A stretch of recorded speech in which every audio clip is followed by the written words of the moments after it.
Bueno, este es el segundo o tercer intento de grabar a este video. Porque tenía la cuestión del micrófono, que es un audífono, pero tiene la parte del micrófono, a ver si no causa otros ruidos. Se trata de lo siguiente, de la narcoeconomía. En la parte de difusión cultural, o en la parte que diseña Antonio Gramsci de la cultura y el Estado, la cultura y el pueblo, los medios de dispersión de la cultura,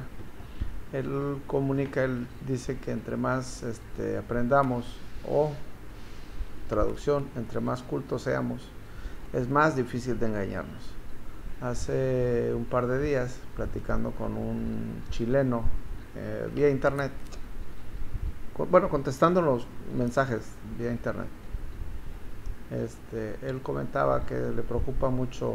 el sionismo que se está expandiendo en la Patagonia chilena. Y bueno, pues hay muchas cosas que nos preocupan. Sin embargo, estos videos los empecé a hacer por casualidad, pero ahora que tengo esa referencia, pues la voy a comentar. Yo sigo insistiendo en que, como decía Antonio Gramsci, mientras la cultura se disperse, mientras consumamos cultura los ciudadanos, y no solamente lo que los medios de comunicación nos quieren dar o recetar, leer libros, escuchar alguna conferencia, a veces que no tenga nada que ver con nosotros, también nos hace dispersar las ideas o afianzar algunas de ellas, ¿no? Comentaba un periodista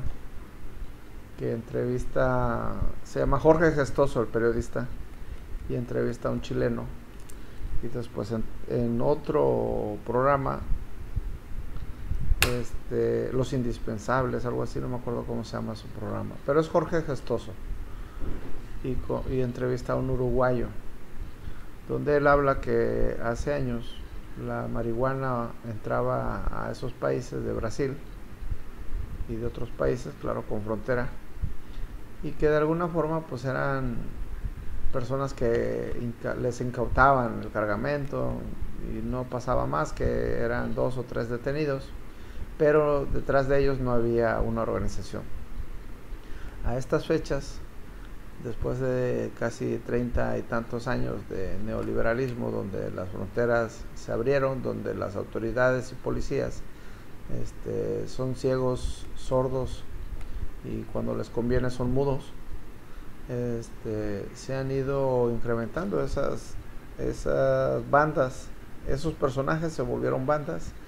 y ahora ya no son ellos quienes mandan quienes hacen el trabajo del contrabando, sino a quienes mandan ellos, ¿no? Y nosotros pues tenemos una frontera de casi 3.500 kilómetros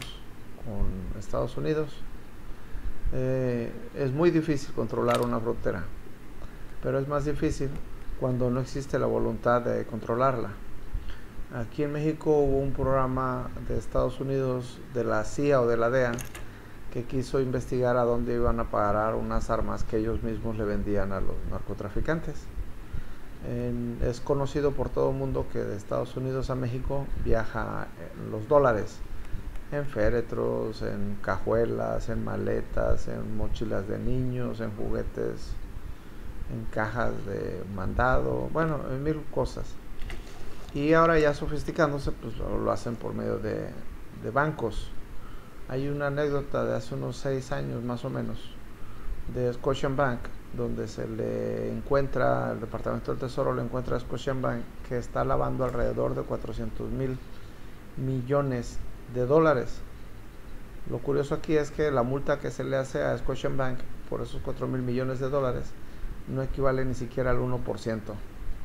de la multa, son 450 millones de multa. Bueno, quiere decir que a lo mejor, o se puede interpretar, no es que quiera decir, se puede interpretar que uno de esos miles de millones de dólares pues tenían dueño, y tenía la facilidad de decirle a un juez, de estos jueces poderosos de Estados Unidos, con cuánto sea bueno multarlo, ¿no? Para que no pierdan tanto los inversionistas o los lavadores de dinero. Entonces, antes parecía una cuestión aislada, parecía algo de las grandes corporaciones. se encontró muchas veces que en los cadáveres, en los féretros que venían de Vietnam, de Corea, pues había quienes traficaban con droga y se les encontraban cargamentos enormes a los féretros de droga, ¿no? Y pues me imagino que alguien en Estados Unidos les guía el proceso para poder llegar a las calles, o sea, no era una casualidad. Casualmente al que encontraron culpable de esto fue a un hombre de color. Y así se han ido haciendo ese tipo de cosas. Sin embargo, ha llegado al cinismo, al descaro de este señor García Luna, venderle protección a los señores, decía un narco, un bandido de Zacatecas o de Guanajuato, a los señores de la línea, ¿no?, de la frontera. Pero ahora eso se ha ido dispersando a tal grado que cada pueblo, cada ciudad, cada estado tiene quien lo controle. Pero antes decía Mireles, que era una suerte que llegaran los narcos a un lugar porque llegaban a gastar. Pero cuando este narco va dejando en su estela un crimen porque mandó a matar a alguien, o porque mandó a asaltar a alguien, o porque mandó a robar a alguien, pues ahí es donde se empieza a crear o proliferar el crimen organizado, las banditas que están al servicio del gran jefe. Entonces esas banditas que están al servicio del gran jefe, hay un señor, un obispo, arzobispo o obispo de La Paz, que hace un llamado enérgico al gobernador del estado, y él delata y denuncia hasta con pormenores. Le dice en qué parte están pidiendo cuotas, la cuota de piso, y el gobernador creo que no se entera cuáles son sus funciones, o nadie se las ha dicho porque no leen, ellos no leen. Tan es así que no leen que hubo una huelga de hambre de un ciudadano en La Paz, y había que hablar entre el Poder Judicial y la Secretaría de Gobierno del Estado, y el hombre dijo que no, él no tenía en sus funciones tener ese diálogo con la Corte Estatal, con el Tribunal Estatal de Justicia. Pero dice, no estoy seguro, ya tiene tiempo que leí ese reglamento de la Secretaría de Gobierno del Estado. Dice, creo que es el capítulo 6, inciso 1, donde habla que dentro de sus tareas del secretario de gobierno pues es mediar entre los tres poderes, pero no los han hecho porque ya llega el caso de que el estado fallido que se le denunciaba a Felipe Calderón pues es el pan de cada día en cualquier parte del país. El gobierno federal, pues aunque quisiera el presidente tener hasta 1 millón de policías de la Guardia Nacional, pues lo único que va a lograr es tener un elefante en medio de la sala, porque además ya nada más se encargan de patrullar lo que vemos los ciudadanos, que es una pérdida de combustible, de dinero, porque es un gastadero de combustible, y no detienen a nadie, y nos anuncian que ya vienen 300 más, que ya vienen 500 más, que ya vienen 600 más elementos de la Guardia Nacional, del Ejército y de la Marina, y los ciudadanos locales y estatales y nacionales decimos, bueno, pero si no han agarrado a nadie todavía. Desafortunadamente Santiago Nieto tuvo que salir por las circunstancias que fueron, pero a partir de que él salió ya no se ha escuchado decomiso, ya no se ha escuchado congelamiento de cuentas, nada referente a que nos siguiera dando la confianza al pueblo, a la ciudadanía, que el gobierno federal estaba haciendo algo. Sin embargo, se le puede seguir echando la culpa al gobierno federal,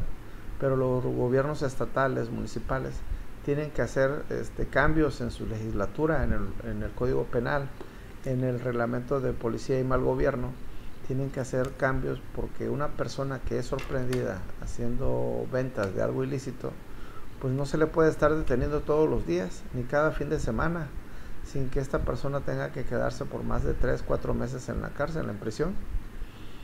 Entonces todas estas cosas nos ofenden, nos molestan, y molestan más que el gobernador ande en helicóptero yendo a ver un lugar donde ya hay un secretario de gobierno en ese lugar desplazado, donde ya hubo a quien supervisara esas tareas que se puedan hacer, el presidente municipal barriendo calles, que la verdad lo único que asoma de él es su incompetencia, no es otra cosa,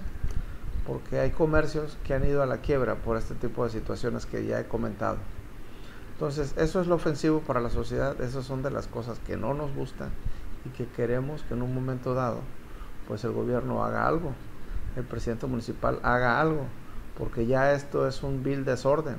Es más fácil que te detengan por vender paletas, mangos o lo que sea en la playa o en la calle, a que andes vendiendo alguna sustancia o que sigas abierto a ciertas horas de la noche y sigas vendiendo el vicio que se vende. Pero bueno, esto es lo que votamos, esto es lo que tenemos. Creo difícilmente que este gobernador pueda dejar un heredero. Creo que el presidente municipal, aunque veo que es su tarea primordial llegar a la candidatura de gobierno o una posible reelección, creo que no le va a alcanzar porque no han hecho las cosas correctas. Pero aquí solamente hace falta que haya una disfunción entre el presidente municipal y alguien que ostente el poder en el partido. Va a ser muy difícil porque aquí hay tres caciques ahora con el gobernador nuevo que siguen jaloneándose la sábana sin importar que sea el pueblo el que queda descobijado. Todo el mundo dice que lo hacen por el propio bien del pueblo, sin embargo el mismo pueblo nos damos cuenta que lo último que les interesa a los tres y posiblemente cuatro con el posible futuro candidato a reelección, 3.5, digamos, porque todavía no le alcanzan las patadas para darle a donde él quiere a los demás. Pero sí es muy degradante, es muy triste que toda esta situación se esté dando en un lugar que es muy próspero, era muy tranquilo, muy tranquilo, pero cabe también mencionar que hubo un gobernador Narcos Covarrubia que le heredó el gobierno a su sobrino, un tal Mendoza Davis, que a su vez tuvo de presidente municipal a un Arturo de la Rosa, que en esa fecha empezamos a ver colgados en los puentes y se empezaron a encontrar cuerpos descuartizados. Pero aún así los bandidos se ocultaban para hacer sus fechorías. Ahora a la luz del día los podemos ver transitando, saludando a los mismos elementos de la policía como un ciudadano respetable cualquiera. Entonces mi llamado es que se tenga que hacer algo,